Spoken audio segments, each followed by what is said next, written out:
What is my analysis of the former president? Hello, everybody. Trailer Trash Tim. How's your mom and them? Coming to you from inside because the heat has just driven me inside, but that's okay. I'm in my little office here, and I wanted to use this whiteboard because I want to say some things that might be better read between the lines, literally, if you know what I mean. I'll get to that in just a minute. Before I continue, if you would go ahead and hit the thumbs up button, the like button down below, I would be greatly grateful for that. If you haven't yet subscribed to the channel, you can join 2,200 people who are helping this thing to grow.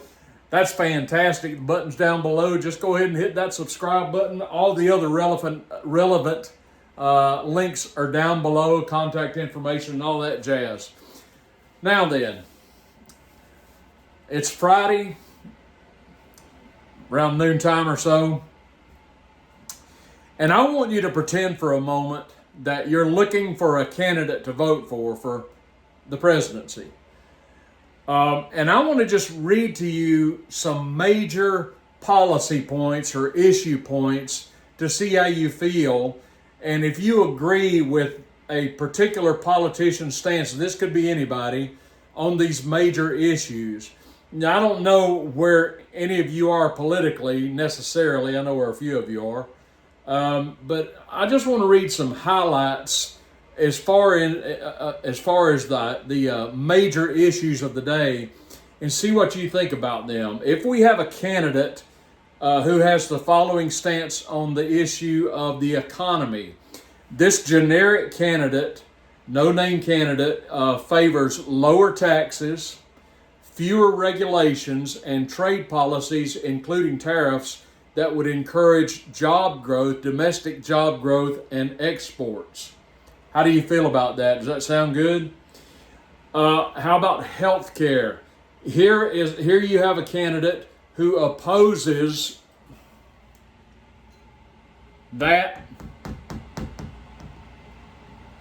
This candidate opposes that, otherwise known as the ACA, and favors a more private approach to health care.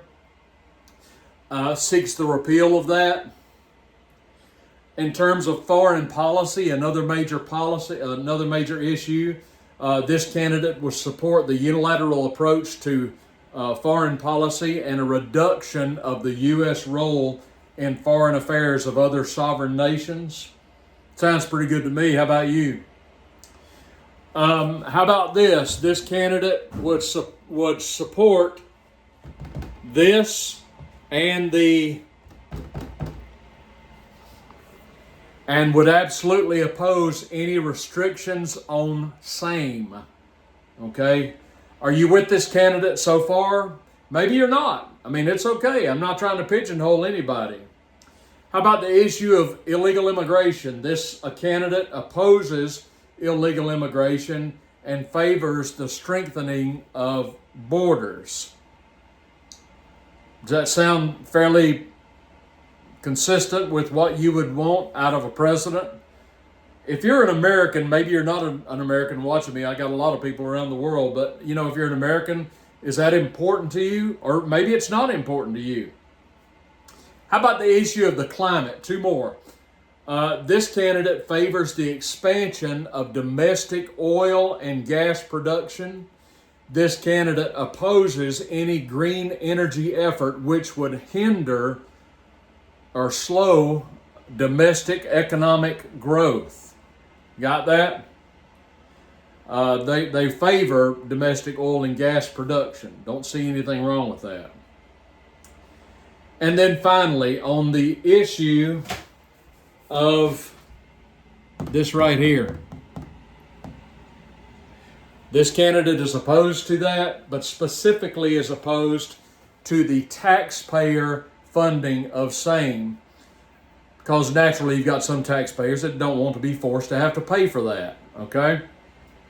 Now, if you agree with all those positions, would you vote for that candidate?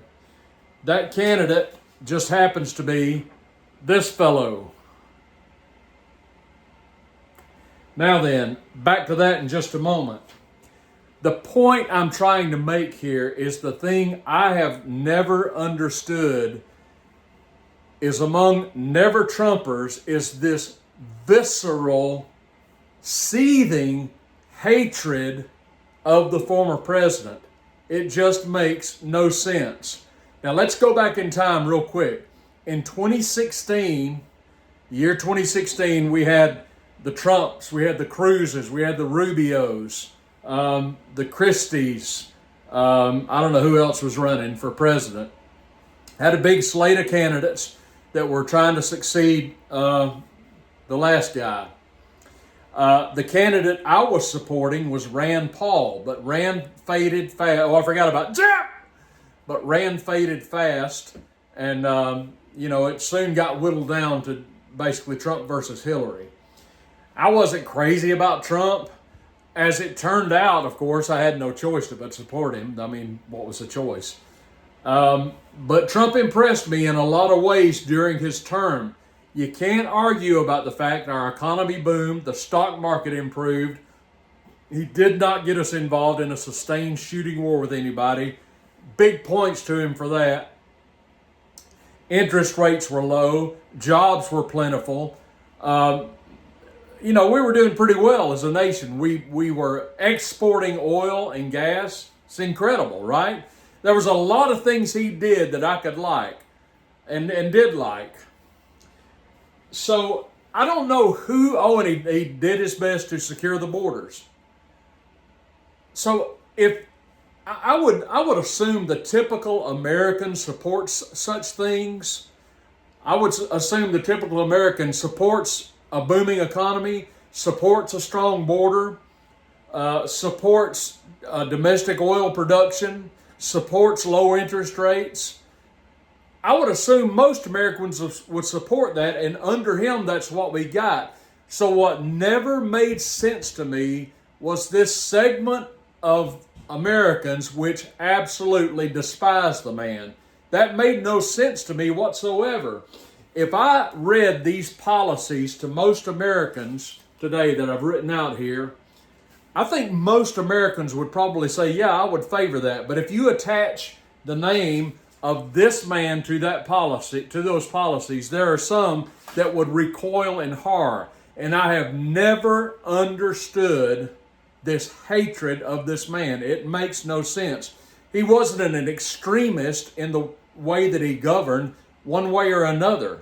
He wasn't some extreme right-winger or left-winger. He was a populist, and he had popular appeal. And on most of the issues, I think he was fairly dead on accurate. There's some things I want you to see here. So the hatred of this man never made any sense to me. I can understand having policy differences with him or with any politician without being filled with hatred. I'm trying to let you see some of the things I've written down here. You got that? So it's made no sense to me why you cannot disagree with a candidate based on simply the issues and then just go from there.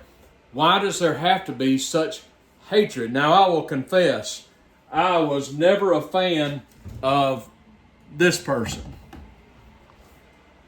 She'd never get a Christmas card from me, my friends. But I just don't hate a politician like some of these people hate Donald Trump. I think some of them ought to be in prison.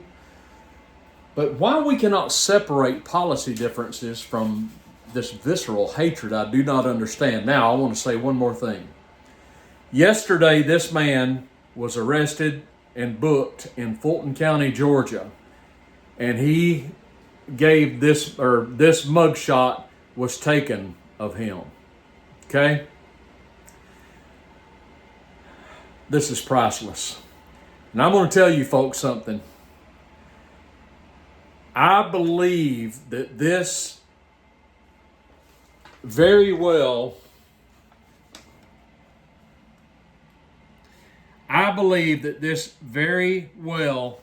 may backfire on the people who mean evil for this man. This image is already appearing all over social media. I predict it'll soon be on t-shirts. It'll soon be on hats. That's right. It's a great image. You're going to see more of this. This image, I believe, may be a rallying point for a whole hell of a lot of Americans. Now, again, there were politicians I preferred over this man, but I got to tell you, what's happening to him is outrageous, and this guy needs our prayers. If you're a hater, you got a right to be a hater, but I don't think you can give a rational explanation for it. This is going to backfire, I predict. That's what I think. I would love to hear your thoughts down below. What do you think? Not a lot I can say. You can say them in the comments, though. Give me your comments down below. I'd love to hear what you have to say about what I've said today. Everybody have a great Friday. I hope you're all doing wonderfully. Great hearing from you, by the way, again. I will talk to you tomorrow. Trailer Trash Tim, over and out.